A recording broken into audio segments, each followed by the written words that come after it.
कृष्ण उल्टी बात कह रहे हैं। वे कहते हैं जो पुरुष जो मिल जाए उसमें संतुष्ट हो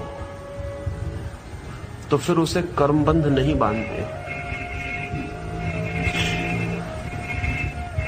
इन दोनों की प्रक्रियाओं को समझ लेना चाहिए। जैसा हमारी स्थिति है उसमें जो मिलता है वही असंतोष लाता है। रहस्य क्या है, कारण क्या है? मैं एक घर में मेहमान था, बहुत चिंतित थे गृहपति, रात नींद खो गई थी। मैंने उनकी पत्नी को पूछा बात क्या है। उनकी पत्नी ने कहा आप ना ही पूछें, पूछेंगे तो आप हंसेंगे, मजाक उड़ाएंगे। उनका फिर भी उसने कहा ऐसा है कि इस साल मेरे पति को 5 लाख का लाभ हो गया है, इससे बड़े चिंतित है। मैंने कहा इसमें चिंतित होने की क्या बात है? तो उसने कहा आप उनसे पूछना, वो आपको बताएंगे कि 5 लाख की हानि हो गई। मैंने कहा तुम पहेलियां बूझती हो, तुम कहते हो 5 लाख का लाभ हुआ, उनसे पूछूंगा तो वो बताएंगे 5 लाख की हानि हुई। उसने कहा ऐसा ही हुआ है, लाभ 5 लाख का हुआ है, लेकिन उनको पहले ख्याल था 10 लाख का होगा, इसलिए 5 लाख की हानि हो गई। वो बहुत परेशान है। सच्ची रात मैंने उनसे पूछा कुछ तकलीफ है, चिंतित दिखाई पड़ते। उन्होंने कहा तकलीफ कुछ नहीं, बहुत, इस साल 5 लाख की हानि हो गई। मैंने कहा लेकिन आपकी पत्नी कहती 5 लाख का लाभ हुआ। उसने कहा वो कुछ भी नहीं, 10 लाख बिल्कुल पक्के थे।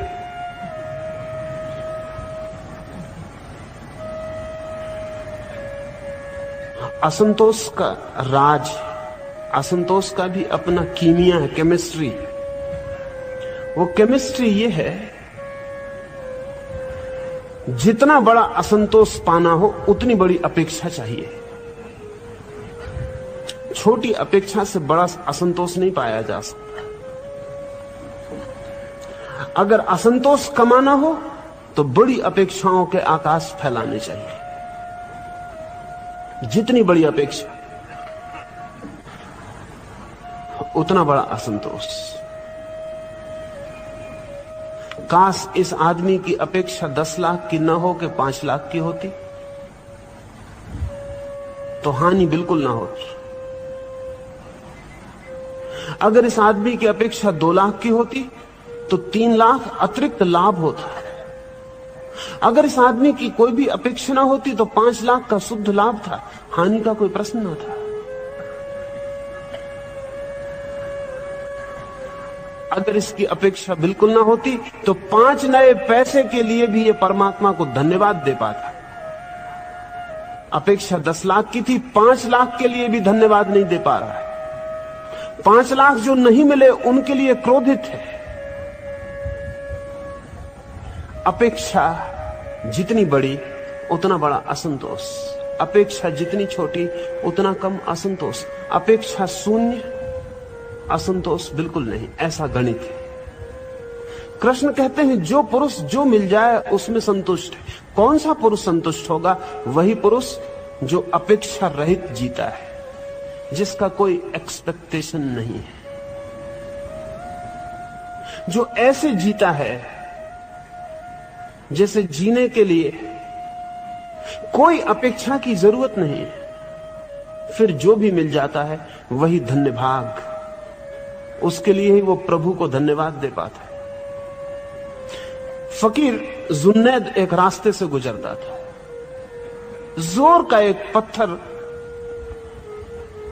रास्ते पर पैर से टकराया, लहूलुहान हो गया पैर। जुन्नैद नीचे झुक गया और हाथ जोड़ के परमात्मा की तरफ धन्यवाद देने लगा।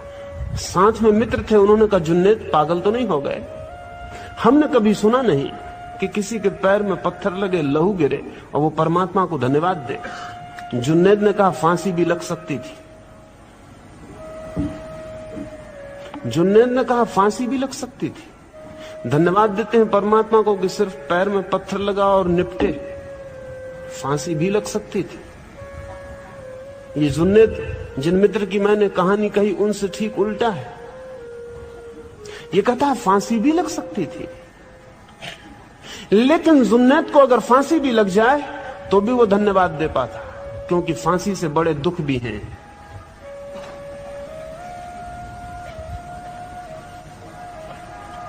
धन्यवाद का जो भाव है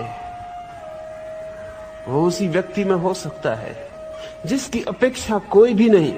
जब अपेक्षा कोई भी नहीं तो जो भी मिल जाता है, जो भी, उसमें भी वरदान खोजा जा सकता है।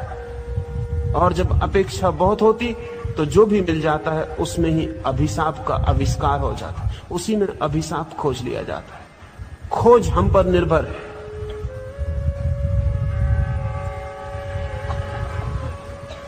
जो प्राप्त हो जाए उसमें संतुष्ट कौन होगा?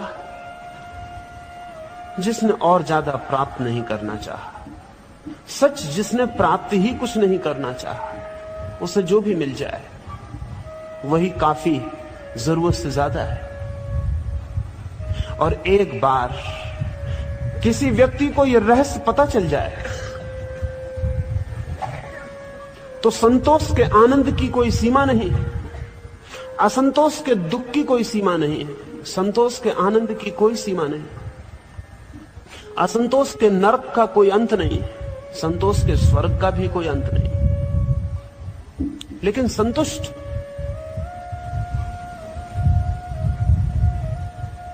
सुकरात सुबह बैठा है अपने घर के द्वार पर।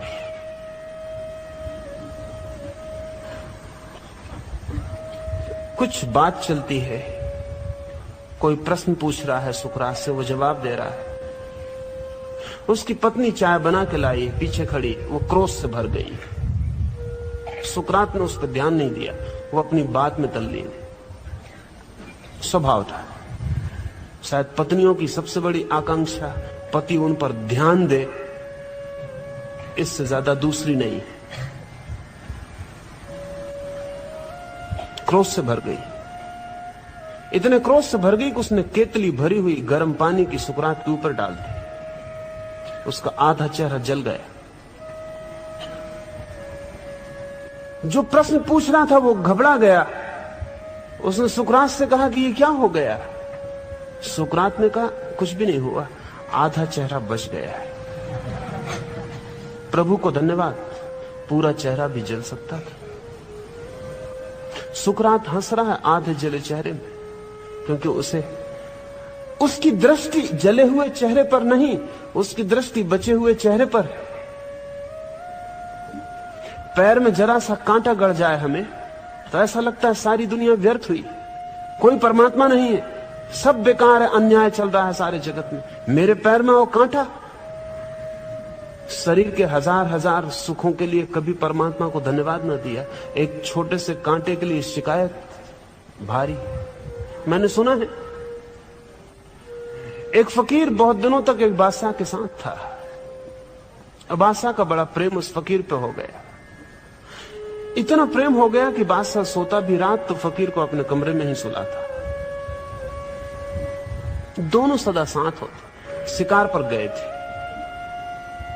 भटक गए मार्ग, दिन भर के भूखे प्यासे एक वृक्ष के नीचे पहुंचे, लेकिन एक ही फल वृक्ष में लगा था।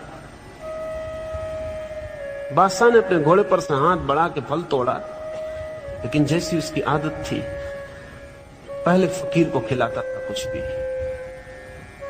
प्रेम से। फल की उसने फांकें काटी, 6 टुकड़े किए, एक फकीर को दिया।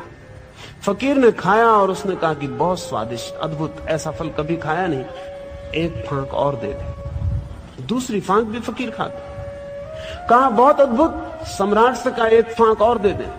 सम्राट को थोड़ी जाति तो मालूम पड़ी, फल था एक, भूखे थे दोनों, लेकिन तीसरी फांक भी दे दी। फकीर ने कहा बहुत खूब, एक फांक और।